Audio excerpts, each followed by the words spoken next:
Plus Money Honey from Picks and Parlays. And I'm here to talk some Morningwood with you. Some college hoops for this Sunday, December the 13th. This was a funny card today. All the games kind of happened early. And then there's one later game, which we're going to talk about. So it's kind of hard for me because a lot of the games I like start at 9 a.m., but that does us no good, right?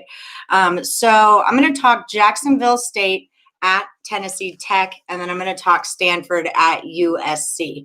If you're watching, give me a like, subscribe, ring the bell for notifications, and drop your favorite picks into the comment box, right? That's how we like to do it here. Okay, so Jacksonville State at Tennessee Tech. I went back and forth on this one. Jacksonville State's the favorite here, -3.5. The total is at 135. I am going to go with the total here. Now, both of these teams, Tennessee Tech had a very slow start. All right. That was kind of their situation, but they are getting a lot better. They played Indiana, they played Xavier, and that kind of made their stats a little bit skewed. But since then, they played Northern Kentucky, where they covered. They played and went over. They played Western Carolina, where they covered and they went over.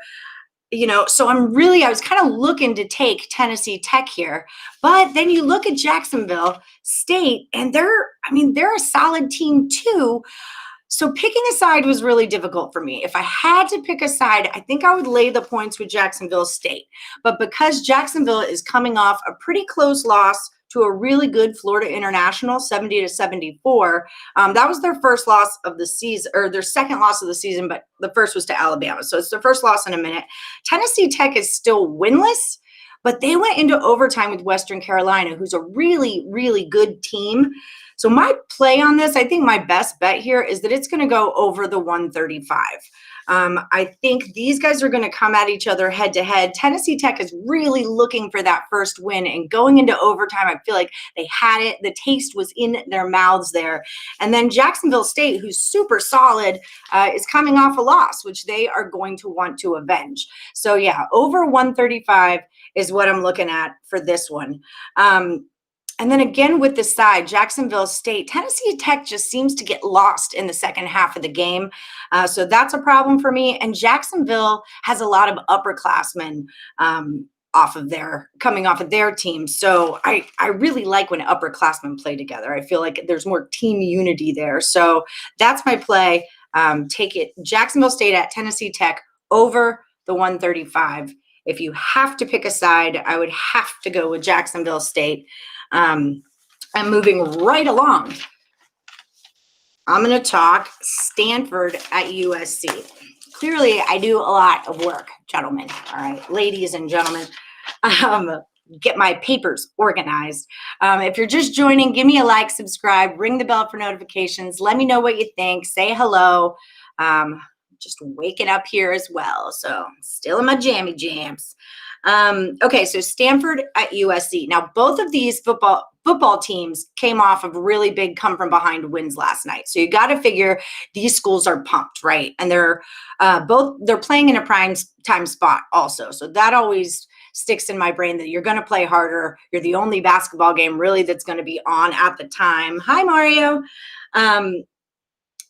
I really wanted to take Stanford here. Like when I was doing all my numbers, I was thinking, okay, Stanford's going to be the play. I've cashed on him a couple times this season already. But when all the numbers came out, it was just USC all day long. USC's got these brothers, the Mobley brothers, and they are just a force to be reckoned with. Another thing I really like about USC is that almost all of their players are from California. And for me, that, especially when it's two Southern California teams playing against each other, that California pride is really there. Any states really. But their 5 starters, only one of them is not from California. So I like that team camaraderie. Hi, Ryan.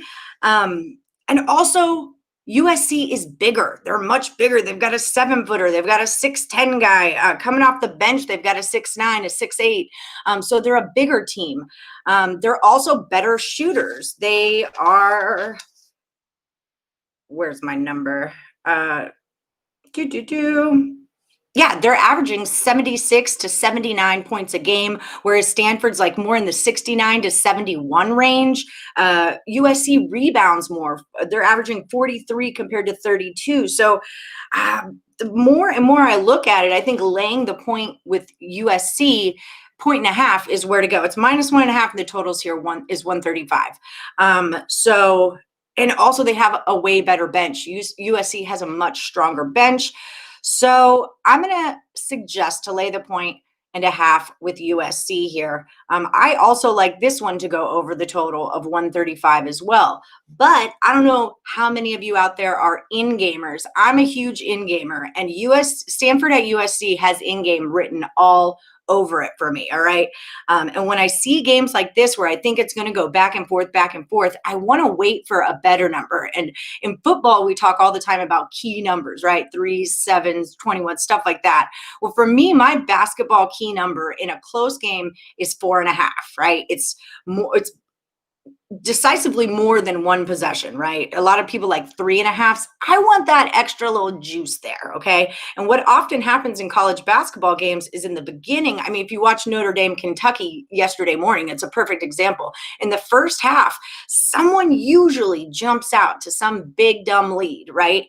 And that is where you want to get in on whoever's losing and take all those points, right? Because the second half is like the great equalizer and everything mellows out. And, Kentucky, I think they were down by like 16, 20 points at one point in that game. They only lost it by 1, right? So if you got plus 15 on the Kentucky side, you were balling. You felt like a genius at the end of that game.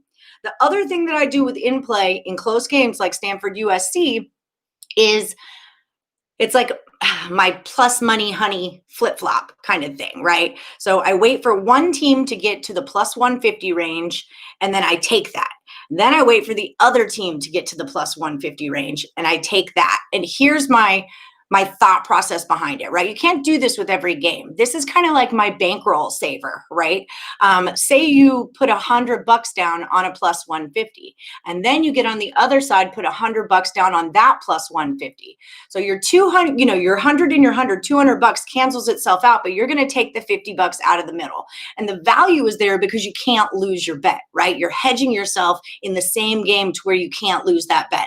So USC and Stanford has that written all over it to me that you could get on both sides of it. But my official play is going to be USC minus 1.5. I like that game to go over 135, and I like Jacksonville State and Tennessee Tech. I like them to go over as well. And then just a bonus one, because I was kind of dicking around with it and trying to figure out some stuff. I like Mercer today too, minus the 4.5. So put that in your pipe and smoke it. All right, guys. Well, I hope it helps you out. I hope we got some cashers here. I was 2-1 on my first video, so I was pretty excited about that. Made you guys some money. Yeah. Give me a like, a subscribe, ring the bell for notifications, leave some comments, and let me know what you think and who you like. I'll be doing free pick videos Sundays, Tuesdays, and Thursdays. Don't forget to check me out on Monday, tomorrow night. We're going to be doing the first ever Total Chaos college basketball. We're going through 10 games that happen on Tuesday.